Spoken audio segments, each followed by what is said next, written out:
Hi, I'm Frank Crenshaw. Welcome to Frank's Plastic Modeling page. I'm going to be discussing my Corsair build in this series. This is a model that I bought back in 2013 or so, and I started building it and I stopped. The old shelf queen syndrome. The reason I stopped is I'd hit a few places that I wasn't quite sure what I wanted to do with the model. I knew I wanted to build this as a Marshall Islands Corsair um, that was heavily weathered and very well used. But what I didn't quite understand is all the details that needed to be done. I knew that I wanted to fix the gun ports. I knew that I wanted to detail the engine. And then I had a bit of a dilemma happen. And that is I purchased this magnificent Edward engine set and quickly found out that it didn't quite meet my standards that I was trying to accomplish. The first problem is the radius of the engine is such, and this is just a you know held together. It isn't glued together. The radius is such that this engine is far larger than the kit cowling. So that's a problem in that even though it has great detail, if I try to use the engine in place of the kit's engine, I can't use the kit's cowling in any capacity. And that's really not a problem unless I want to do a closed cowling airplane. And I actually want to do a closed cowling airplane that I can remove the cowling. But I really didn't see a path to that. I was hoping this Edward set would provide that, but just some dry fitting of the actual Edward parts, and though they are exquisite, I mean the detail in them is quite spectacular. It's not possible for this cowling piece to fit around the engine. The engine itself is just really, really, really well done. I mean, it's just a beautiful casting, and it needs to be used. So I needed to figure out how I was going to do that. Now I could wipe the detail out. I could totally just destroy the detail around the outside of the engine and then get it to fit inside the kit cowling. But what's the point? I still can't take the cowling part off. The other problem that this kit has is it has the early style magnetos, or the later style magnetos and wiring harness. You see this like in the F4F or F6F-5 and F4F-4, later variants of the Corsair. It's a later version of the engine. It's obviously been upgraded or modified to some degree. I'm not exactly sure what those modifications are. But when you look at these early Corsairs, they don't have the same engine. And the big difference that you notice is in the magnetos. Now the Cooper details set, or the Barracuda details set comes with the correct wiring harness and magnetos, as does the Vector resin set for the TAMIYA kit. I happen to have both, so I have several options here. The problem is I almost have too much aftermarket, right? So I'm going to talk a little bit about aftermarket and its role in my modeling. Now, I am a self-described aftermarket hoarder. And that is a term that a lot of people that I know, and we all converse models, we often laugh about how we just love aftermarket. We probably like aftermarket maybe more than we like the kit. And that's a hard thing to admit, but I just love aftermarket. And Edward is made so many things that are just absolutely incredible. This engine, for instance, this R2800 engine, even though it says it's for an F4U-1 and has the wrong parts to make an F4U-1 engine, it's absolutely just exquisite. In and of itself, it's a model that really needs to be built. And I don't want to not build it, but I also want to build my Corsair so that I have the option of having a closed cowling. So how can I do that? And that conundrum right there just stopped me in my tracks, and I just put it away, and it sat in a box until a few months ago when I pulled it out and had this realization that I actually had a path to finish the model that I had always wanted to build. To that end, I 3D printed my own aftermarket, which is really cool. Those are Cockpit scale designs, retracts in the back there. They fit perfectly. They're exquisite. I'm very pleased with how those turned out. I'm going to be developing a wing gun bay. I don't believe that this kit will have that. I think I'm just going to put this kit together and skip the gun bay on it.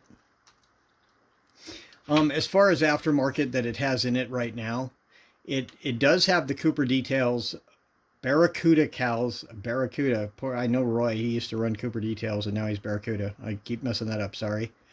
Barracuda, the Barracuda resin engine upgrade, which provides the correct magnetos as well as the correct wiring harness for the R2800 engine, and you can see that there. Now this detail right here comes from the Vector set, the Vector resin set that came out about the same time. I purchased that as well.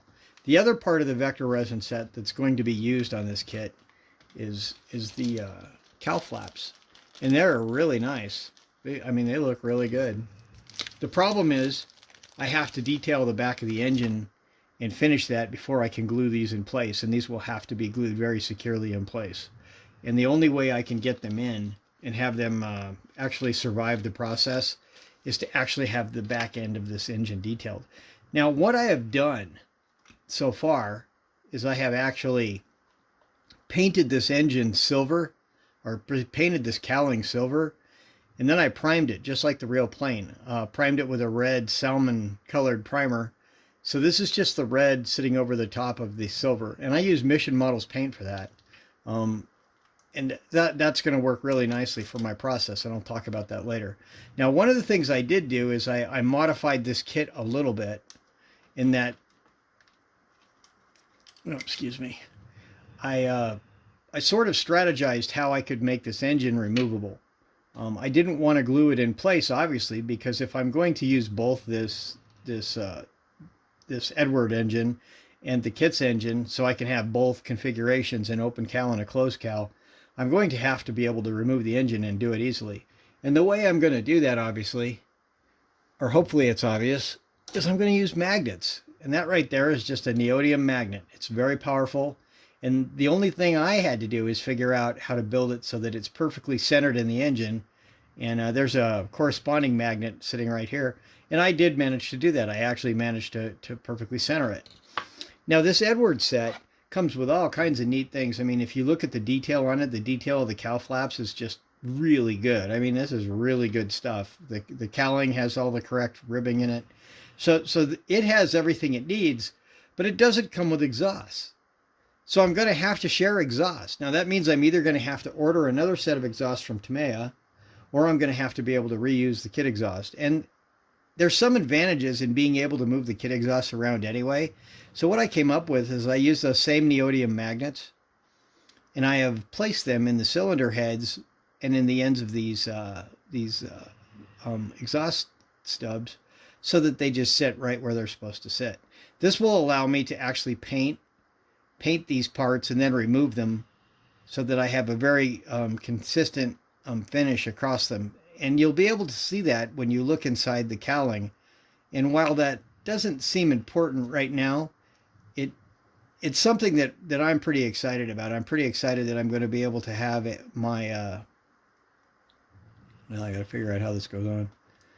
But I'm pretty excited that I'm going to be able to have my my exhaust fit perfectly to my kit without having to worry about glue spots or breakage or anything like that. And also I can pull the engine off if I really want to. So as you can see, I've added some wiring detail. I've added some harnessed straps. I still have to add a few of those straps in there.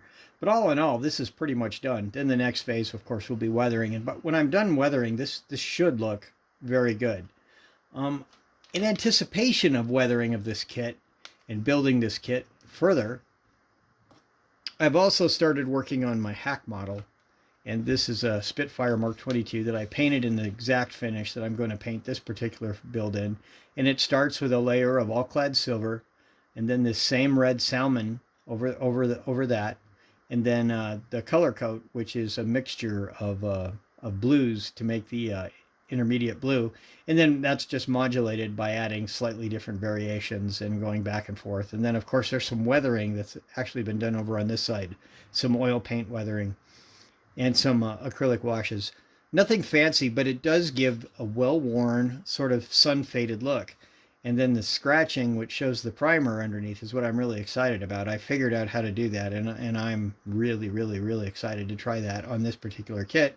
Because as you know, Corsairs in the Marshall Islands were very heavily worn. So I'm going to have all kinds of fun weathering this. I'm also going to be painting on my markings. So largely this kit will be pretty much scratch built. Well, not scratch built. It'll be scratched up. That's what I'm trying to say. Details in the cockpit. I've moved the stick so that it's cocked back up against the seat. The elevators will be actually raised. I scratch built whatever the heck that is. It's some sort of control that sits back behind the pilot.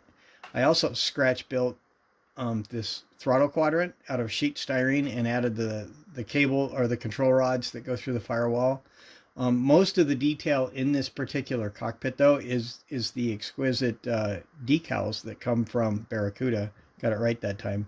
And those cockpit stencils are one of the best aftermarket investments you can put in this particular kit. They really make that cockpit just explode. And I'm very thrilled with how that turned out. These are HWG belts. They're not finished yet because when I'm done painting, I'm going to stage them so that they're actually posed outside the cockpit like they would be on a real plane. But they're just sitting there for now. And anyway, that's where I'm at. Okay, now back to my problem with the engine. So I was talking about this. Well, as you can see, I've mounted a magnet in my engine. So as you might expect, what I can do is I can just, well, it's not put together yet. It's just pieced together. As you can expect, I can easily just drop that engine right into the model. No big deal. So that's good. Now the other question is will the exhaust stacks fit without modification? I am not able to answer that at this juncture because these parts are so loose, I can't actually tell if they're going to work or not. But to that end, I have installed magnets in the cylinder heads themselves. Let's see if I can show you without this thing falling apart.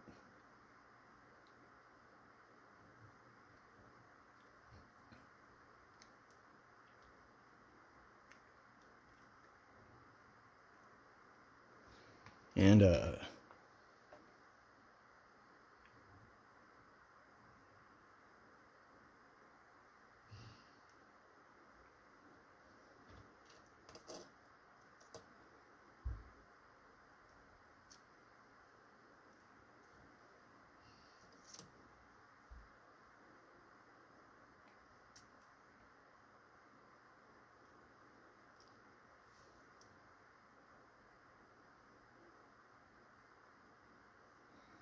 so as you can see, it's hard to tell at this point if this is going to work because nothing's really glued in place yet. Everything's kind of loose and